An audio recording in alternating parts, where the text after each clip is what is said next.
مجھے ایک بات چھوٹی سی ہے میں سنا دوں آپ کو، ابن سینا کی یاد آئی. حالانکہ میں نے پہلے عرض کیا کوئی علمی اختلاف اپنی جگہ، لیکن بہرحال ان کی تاریخ کا ایک واقعہ ہے کہ حالانکہ صدیاں ہو گئیں اس شخص کو اس دنیا سے گئے ہوئے، بڑی بڑی باتیں اکابر نے ان کے بارے میں لکھی ہیں، لیکن یہ مجھ سے بہتر آپ اسٹڈی کر سکتے ہیں، پڑھ سکتے ہیں، سرچ کر سکتے ہیں. خاص کر یہ جو ینگ جنریشن ہے، موجودہ میڈیکل سائنس نے تک ان کی کتابوں سے استفادہ کیا ہے. آپ تجربہ کر لیں. آخر وہ کیوں پڑھ رہا تھا آپ خود سوچیں. وہ تو چائنیز تھا، اس کو ابن سینا سے کیا لگا؟ آخر کوئی بات تو تھی. اچھا، اور جو مقام تھا، بہرحال ایک دن ان کا ایک شاگرد تھا تو وہ ان کے ساتھ لگا رہتا تھا. کئی عرصہ دیکھتا رہا بھئی استاد کے آگے تو دنیا بچھ بچھ جاتی ہے، کہیں بھی جاتے ہیں تو دنیا تو نثار ہو جاتی ہے، کمال کی لوگ قدر تو کرتے ہی ہیں. وہ جب شاگرد نے دیکھا کہ بھئی لوگ جو ہیں ہمارے استاد کے آگے تو دنیا نثار ہے، ایک دن وہ آہستہ آہستہ نا اسی طرح اپنے استاد جی کے پاس ہو گیا. جو شاگرد تھا وہ کہنے لگا کہ استاد جی ایک بات کہوں.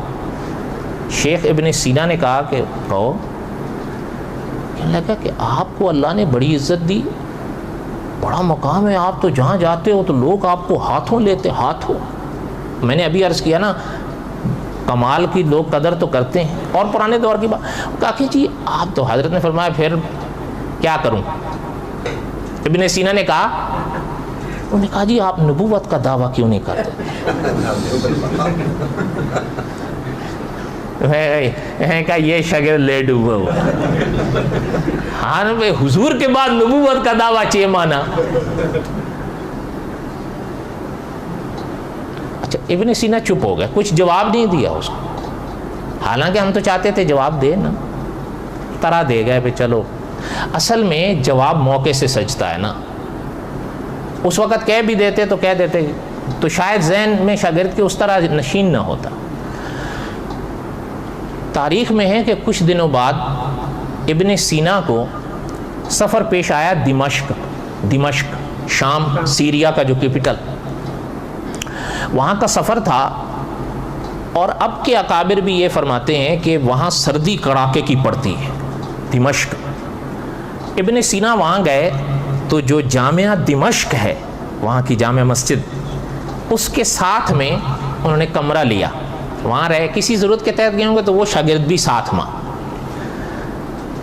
تو رات سردی کا موسم تھا، لیکن وہ تاریخ کے اوراق بتاتے ہیں کہ ابن سینا کا مزاج تھا تہجد پڑھنے کا. تو رات کو آنکھ کھلی، ابھی فجر کا وقت نہیں ہوا تھا، تہجد تھا. تو انہوں نے شاگرد کو ہلایا کہ بھئی بیٹا اٹھو اور مجھے اگر پانی آپ گرم کر دو. سردی بہت زیادہ تھی، ٹھنڈا پانی ہے، تو اگر گرم پانی کر دو تو میں وضو کر لوں اور تہجد پڑھ. بات سمجھ آئی ابن سینا کی؟ اچھا، وہ جو شاگرد تھا وہ لحاف میں لیٹا ہوا، اوپر سے سردی، برف. تو وہ اندر سے ہی کہتا بھئی آپ کون اٹھے؟ تو اندر سے ہی کہتا ہے نا، اس لحاف کے اندر سے ہی کہتا ہے استاد کو کہ حضرت سفر میں تو اللہ نے فرض بھی آدھے کر دیے ہیں، سنتیں جو ہیں وہ معاف کر دی ہیں، اور تہجد تو پہلے سے نفل ہے، وہ ہے ہی معاف.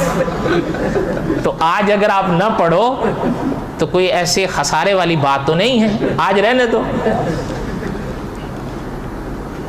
شیخ ابن سینا نے سنا، خیر انہوں نے ہمت کی، خود ہی فارغ ہوئے. جب فارغ ہوئے، وہ تاریخ کے اوراق بتاتے ہیں کہ اتنے میں دمشق کی جامع مسجد سے فجر کی اذان ہوئی. اشہد ان محمد رسول اللہ. جب یہ جملہ آیا، ابن سینا کو اس کا وہ سوال یاد آیا. اچھا، اذان پوری ہوئی نا، ابن سینا نے اس کو اٹھایا. اٹھ کے بیٹھا آنکھیں ملتے ہوئے. ابن سینا نے کہا کہ ایک بات بتاؤ، یہ کیا کہا تھا تم نے مجھے ابھی؟ کہ جی میں نے یہ کہا. ویسے اگر آپ ناراض نہ ہو، فقہ کے اصول کے تحت ان کے شاگرد کی بات غلط تھی؟ فقہ کے اصول کے تحت ان کے شاگرد کی بات کوئی غلط تو؟ ابن سینا نے کہا کہ وہ یاد ہے تم نے مجھ سے کچھ دن پہلے ایک بات کہی تھی کہ لوگ آپ کے آگے بچھ بچھ جاتے ہیں، تو میں نے کہا کہ کیا کروں؟ تو آپ نے کہا تھا آپ نبوت کا دعویٰ کیوں نہیں کرتے؟ کہ ہاں بالکل، کہ اس وقت تو موقع نہیں تھا اس سوال کے جواب کا، اب دیتا ہوں انشاءاللہ۔ ابن سینا کا جواب آئندہ سال بعد آئے گی، آئندہ سال نہیں 9-11 ہو گئے ہیں۔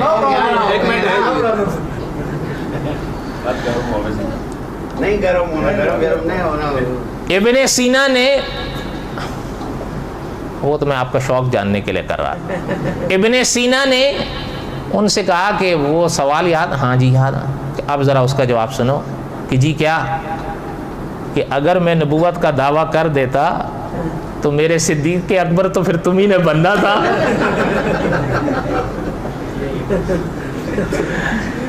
کہ بھائی دیکھو کہ یہ ذرا سی سردی تجھے لگی تو مجھے فرائض، سنن، واجبات اور نوافل کے مسائل پڑھانے نکل پڑا ہے، لیکن نبوت اس طاقت، اس قوت کا نام ہے کہ آج 6 صدیاں ہو گئی ہیں محمد الرسول اللہ کو اس دنیا سے پردہ فرمائے۔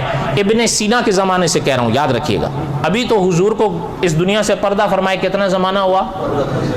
ابن سینا کے زمانے کے لحاظ کے کہ 6 صدیاں ہوئی ہیں حضور کو اس دنیا سے پردہ فرمائے، لیکن انہوں نے مدینے میں فرمایا تھا کہ جب صبح ہو تو فجر کے طلوع کے بعد، صبح صادق کے بعد کہنا ہے اشہد ان لا الہ اور اشہد ان محمد جب انہوں نے یہ فرمایا تو ان کی بات کی یہ قوت، ان کی بات کا یہ اثر دیکھو کہ 600 صدیوں کے بعد بھی اس مؤذن کو نہ دمشق کی سردی روک رہی ہے، نہ دمشق کی گرمی روک رہی ہے، وہ سردی کے موسم میں بیچارہ مینارے پہ چڑھ کے کہہ رہا ہے اشہد ان محمد رسول اللہ۔ حضور کی باتوں کی تو یہ طاقت، یہ قوت ہے۔ اس لیے میں اگر نبوت کے دعوے کروں تو پھر میرا صدیق اکبر تو ہی ہو، جو رہائی کسر ہے وہ بھی ختم ہو جائے۔ صحیح بات ہے یا نہیں؟ خیر یہ ابن سینا کا واقعہ بس ایسے ہی مجھے یاد آیا، اور یہ پڑھا بھی تھا ہم نے سن 97 میں، مجھے اب بھی یاد ہے۔ کب؟ ابھی بیٹھے بس وہ ابن سینا کے اس واقعے سے مجھے یاد آ گیا تو یاد آ گیا۔ آپ نے کہیں سنا ہے پہلے؟ یہ ناراض نہیں ہونا، میں اپنی تعریف کے لیے نہیں کہہ رہا ہوں، اور یہ واقعہ تاریخ میں، یہ نہیں کہ میں کوئی گھڑنتو بتا رہا ہوں، صرف نام سنا ابن سینا کا۔ اور یہ بات بتا دوں آپ کی تسلی کے لیے، اس واقعے پہ مہر آپ کے ملک کے سب سے بڑے عالم مفتی تقی عثمانی کی ہے۔